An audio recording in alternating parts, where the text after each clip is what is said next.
नमस्कार, मैं हूं आपके साथ आंचल कादियान और आप देख रहे हैं न्यूज़ इंडिया। आज हमारे साथ बातचीत करने के लिए अंबाला की बीजेपी कैंडिडेट बंतो कटारिया जी हैं। मैम, आपका बहुत-बहुत स्वागत है न्यूज़ इंडिया में। धन्यवाद।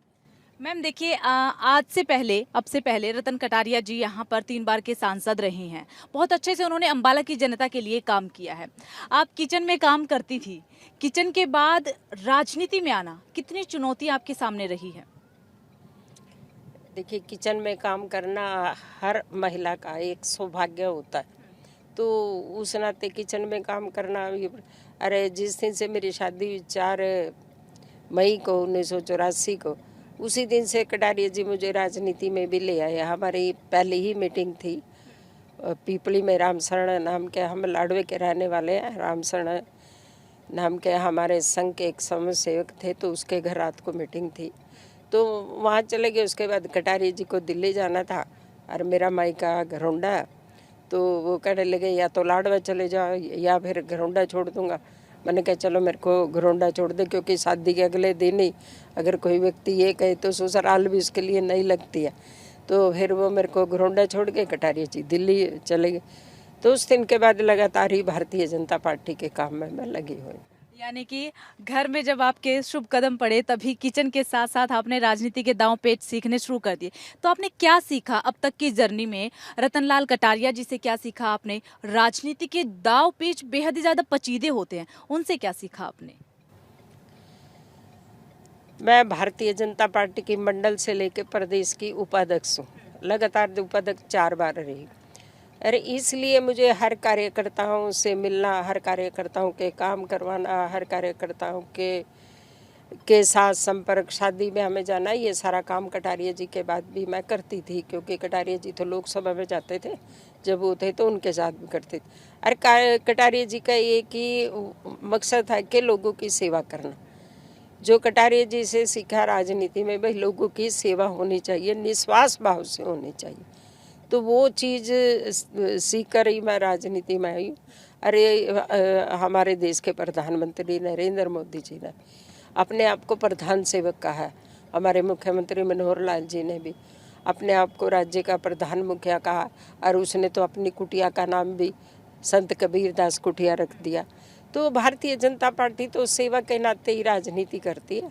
राजनीति के कोई दाव पेच जो वो है, वो कांग्रेस पार्टी के पास ही है, जो इतने सारे लोगों को जोड़कर उसने इंडी गठबंधन बनाया। वो कहावत है कि हरियाणा में कि कहीं का पत्थर कहीं का रोड़ा, प्रधानमंत्री ने कुनबा जोड़ा। आज कांग्रेस की वो स्थिति है, और भारतीय जनता पार्टी तो सेवा के काम करती है, वो सेवा में लोगों की लगी हुई। देखिए, आपने विपक्ष का जिक्र कर दिया तो अक्सर बीजेपी विपक्ष को परिवारवाद को लेकर के घेरती नजर आती है। लेकिन क्या अब विपक्ष के पास मुद्दा नहीं है? रतनलाल कटारिया जी की पत्नी को, बंतो कटारिया को टिकट मिलना, ये परिवारवाद नहीं है? बंतो कटारिया 40 साल से भारतीय जनता पार्टी की कार्यकर्ता है। अरे 17 में मैं सरकार में गेल में इंडिपेंडेंट डायरेक्टर भी रही। मैं भारतीय जनता पार्टी की कार्यकर्ता होने के नाते ही सरकार में गई थी। अरे आज जो टिकट मिला वो भारतीय जनता पार्टी के कार्यकर्ता होने के नाते मिला। मैं आपसे यही अब पूछने वाली थी कि आपको जो टिकट मिला है वो काम के लिए मिला है या फिर रतनलाल कटारिया जी की पत्नी है इसलिए आपको टिकट मिला? देखो, रतनलाल कटारिया की पत्नी होना एक सौभाग्य की बात है, क्योंकि जो हमारी संस्कृति है हिंदुस्तान की, उसमें हम भगवान पे विश्वास करते हैं। कहते हैं कि जोड़ियां तो ऊपर बन के आती हैं। अरे जिस समय मेरी शादी हुई थी उस समय तो वो चीज़ ज़्यादा ही विश्वास में रहती थी। आजकल तो बच्चे चलो अपने आप भी कर लेते हैं। तो उस समय पर आज भी हमारी संस्कृति जीवित है। तो आज भी ये मानते हैं कि जोड़ियाँ ऊपर से बन के आती हैं भगवान का। तो कटारिया जी की पत्नी होना तो भगवान का आशीर्वाद था। मैम एक चीज़ और, जो ये चुनाव है, लोकसभा चुनाव 2024 का चुनाव है, कमल के फूल पर लड़ा जा रहा है, मोदी जी के चेहरे पर लड़ा जा रहा है, अंबाला क्षेत्र की मैं बात कर रही हूँ, या फिर बंतो कटारिया अपने खुद के चेहरे पर लड़ रही है? नहीं, पूरे देश में है। मैं एक बात कहना चाहूँगी कि आपके उस पर ही कहती हूँ कि 25 तारीख का दिन होगा, कमल चुनाव चिन्ह होगा, बटन दबाना ही होगा, कमल खिलाना ही होगा। अरे ये सब चीज़ें, क्योंकि जो हमारा कैंडिडेट है और जो है वो कमल का फूल ही है। और नरेंद्र मोदी जी ने 10 साल तक इतने विकास के कार्य किए हैं, इतने विकास के कार्य किए हैं कि जिनको लेकर हम जनता के बीच में जाते हैं और जनता उनको एक्सेप्ट भी करती है। क्योंकि एक अंत्योदय से लेकर जब जन धन खाते खुलवा रहे थे तो कांग्रेस वाले तब भी चिल्ला रहे थे कि इनमें पैसे कहाँ से आएंगे। आज 3,000 पेंशन आती है तो डायरेक्ट उनके खाते में आती है। 80 करोड़ लोगों को, भाई बहनों को जब फ्री में राशन देने का काम किया तो देश के प्रधानमंत्री ने 12 करोड़ बीपीएल परिवारों को, जो मेरे गांव में रहने वाली बहनें थी, वो धुएं में चूल्हे पे रोटी पकाती हुई धुएं में बीमार हो जाती थी, टीवी, आंखें खराब, अल्सर, कैंसर जैसी बीमारी हो जाती, उनको मुक्ति दिलाने का काम देश के प्रधानमंत्री ने किया है।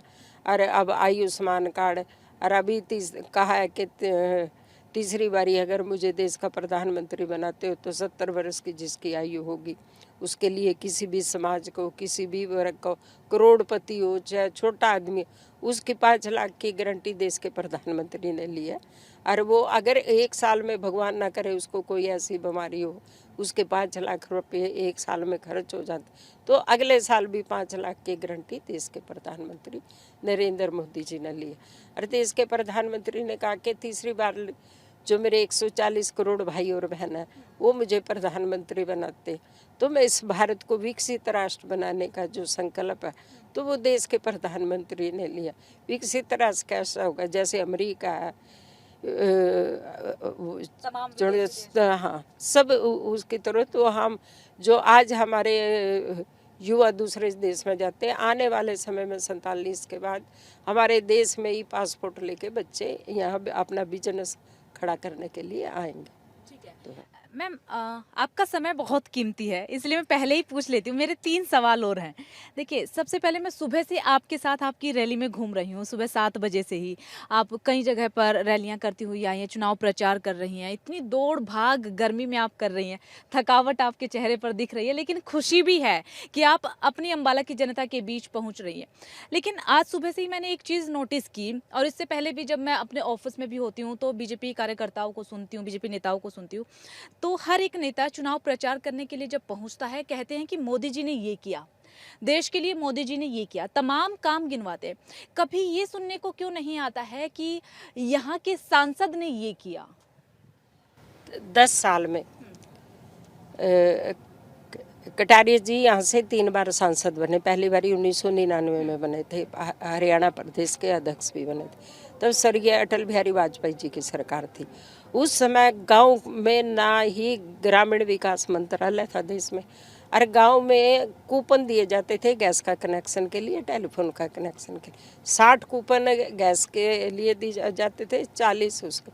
तो कटारिया जी ने जब स्वर्गीय वाजपेयी जी को कहा कि भाई, तो उन्हें मजाक में पूछा, क्योंकि बहुत प्यार करते थे अटल बिहारी वाजपेयी जी कटारिया जी को, तो कैसे चल रहा है अम्बाला?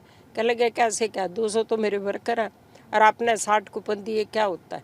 तो सबसे पहले मतलब जब कटारिया जी बने और अटल बिहारी वाजपेयी जी नॉन कांग्रेसी देश के प्रधानमंत्री बने, तब गांव में टेलीफोन और गैस के कनेक्शन मिलने शुरू हुए थे। ये विकास का काम है। उसके बाद किसान क्रेडिट कार्ड स्वर्गीय अटल बिहारी वाजपेयी जी ने शुरू करे थे, ये विकास। और उससे पहले जो अहम बात है, कारगिल का युद्ध उस समय हुआ था, बिल क्लिंटन ने फ़ोन किया था, वाजपेयी जी ने फ़ोन नहीं उठाया। उन्होंने कहा हम आपकी राज सामग्री बंद कर देंगे, क्योंकि कांग्रेस के समय हमारा गोल्ड विदेशों में गिरवी रखा था। जब कारगिल में जो हमारे सैनिक शहीद हो जाते थे उनका सब सम्मान के साथ घर पे पहुँचाया गया, सलामी के साथ उसका दाह संस्कार करते थे।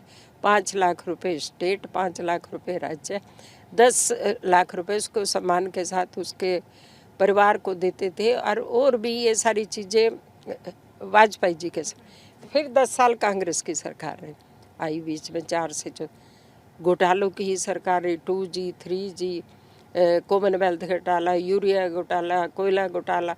तो उसके बाद जब फिर 14 में यहाँ से सांसद फिर रतनलाल कटारिया जी बने, प्रधानमंत्री नरेंद्र मोदी जी।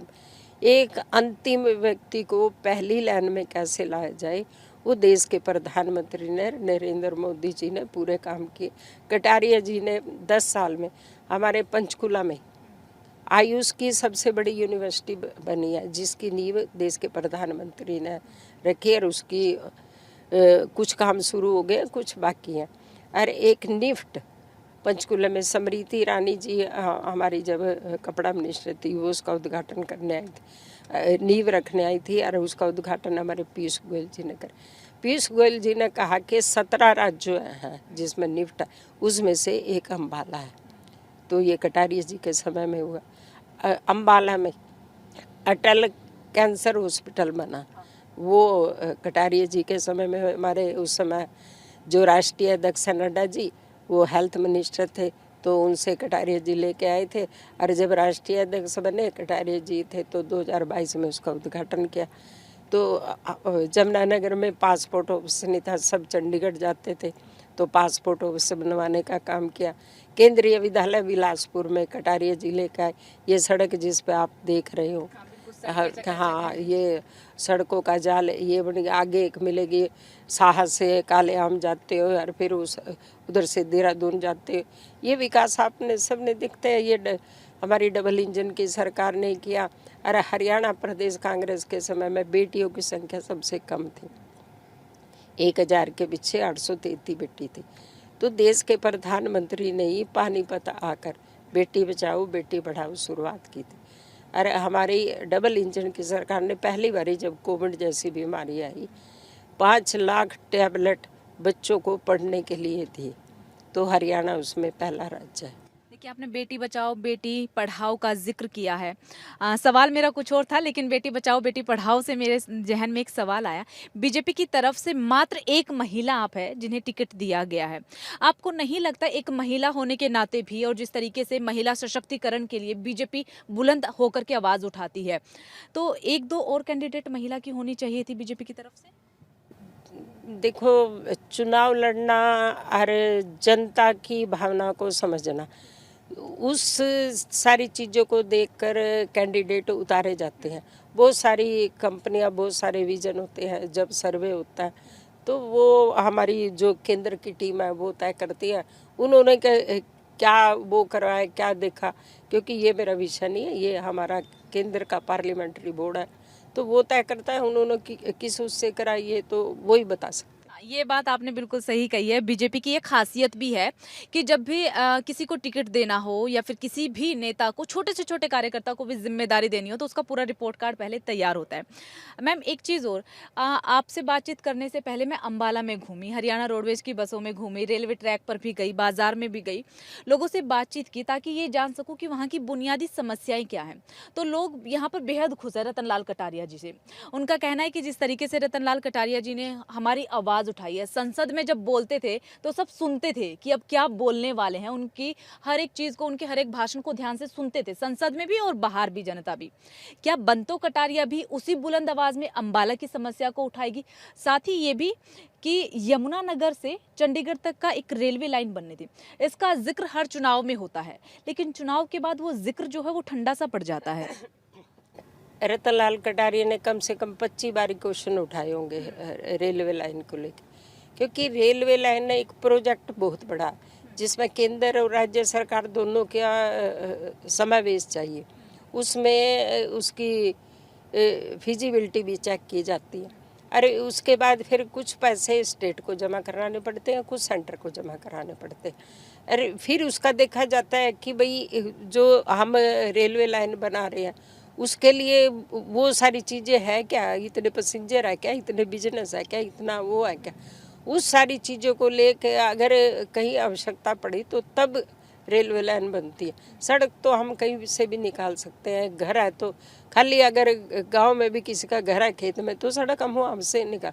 रेलवे लाइन के लिए बहुत सारी चीज़ें वो होती हैं। हमारे मुख्यमंत्री मनोहर लाल जी ने भी, जब कटारिया जी ने क्वेश्चन उठाया था तो उसने सर्वे करवाया था, तो वो सर्वे अभी चल ही रहा है उस बीच में। उसके बाद फिर करनाल से जमुनानगर तक की तो एक लाइन मंजूर भी हुई है, तो ये भी चल रहा है। यार जब पीयूष गोयल जी मंत्री थे तो उन्होंने भी कटारिया जी को कहा, तो उसकी वो 2-3 चीज़ें हैं जो चेक होती है। आप जीतती हैं तो आप भी ये आवाज़ें उठाएंगी? मैं बिल्कुल उठाऊंगी, क्योंकि जो काम कटारिया जी ने उठाए यार उनको मैं पूरा करने की कोशिश करूंगी।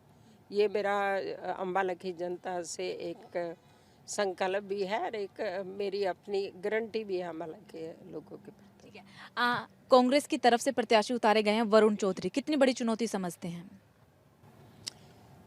कल ही जनता टीवी वाले पूछ रहे थे, कहने लगे जी वरुण चौधरी ना जवान है, तो आप क्या लगता है? मैंने कहा राहुल गांधी भी तो जवान है ना। आज तो मैं ये कह सकती हूँ कि ना बढ़ते लोगों का ना राधा नाचेगी।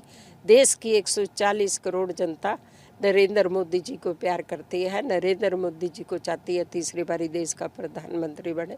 और नरेंद्र मोदी जी ने भी 24 घंटे में 22 घंटे 140 करोड़ जो उसका परिवार है उनके लिए काम किया है। और आज हमारे देश के प्रधानमंत्री भारत में नहीं, जब रूस और यूक्रेन का युद्ध चल रहा है, अगर नरेंद्र मोदी जी फ़ोन करते हैं तो वो युद्ध बंद करके भारत के बच्चों को वापस लाने का भी काम किया। आज पूरे विश्व के नेता हैं, तो इसलिए भारत भी अपने नरेंद्र मोदी जी को खूब प्यार करते हैं और खूब बच्चे भी छोटे, आपने देखा होगा छोटे छोटे बच्चे भी नरेंद्र मोदी जी को नारे लगाते हैं। तो नरेंद्र मोदी जी के सपोर्ट में करिए और अम्बाड़े की जनता में। लग रहा है कि वरुण चौधरी कोई बड़ी चुनौती नहीं है? कोई कांग्रेस ही नहीं है कहीं भी, क्योंकि कांग्रेस रही नहीं। कांग्रेस एक उनका जो समर्थक है वो तो जेल में है, तो इसलिए कांग्रेस ने अपना जो ईडी गंद बना रखा है, वो मैंने कहा कि कहीं का पत्थर कहीं का रोड़ा, भानुमति ने कुनबा जोड़ा, वो उसको बह कर ले जाएगी नरेंद्र। आखिरी सवाल मैम, 4 जून को लेकर के कितनी आश्वस्त हैं?